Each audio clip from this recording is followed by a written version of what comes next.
আল্লাহু আকবার, আল্লাহু আকবার, লা ইলাহা ইল্লাল্লাহ, আল্লাহু আকবার, আল্লাহু আকবার, ওয়ালিল্লাহিল হামদ। تقبل الله منا ومنكم عيد مبارك علينا وعليكم.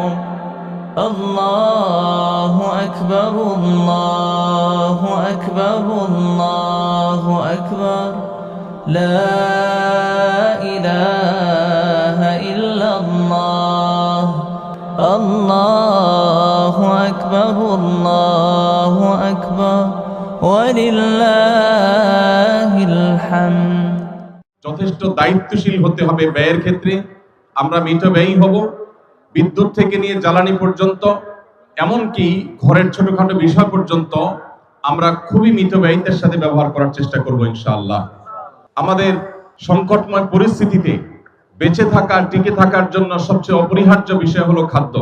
অতএব এদেশের মাটি যে পরিমাণ উর্বর, এদেশের প্রতিটি ইঞ্চি, প্রতিটি ফিট এবং প্রতিটি হাত মাটি, আমরা সেটাকে চাষাবাদ করে উর্বর করে আমাদের রিজিকের ব্যবস্থা করার উদ্যোগ নিতে হবে আমাদেরকে।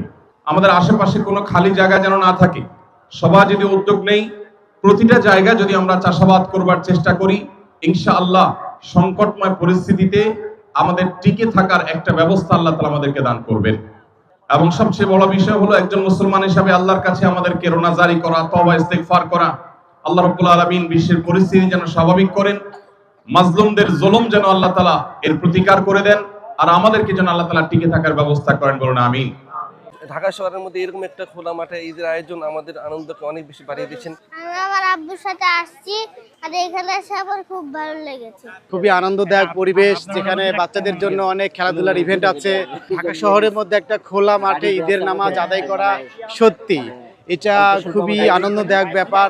এবং ঈদের জামাত যেহেতু খোলা মাঠে আদায় করতে হয়, সেহেতু আমরা বাচ্চাকে নিয়ে আসছি, খোলা মাঠে আদায় করছি।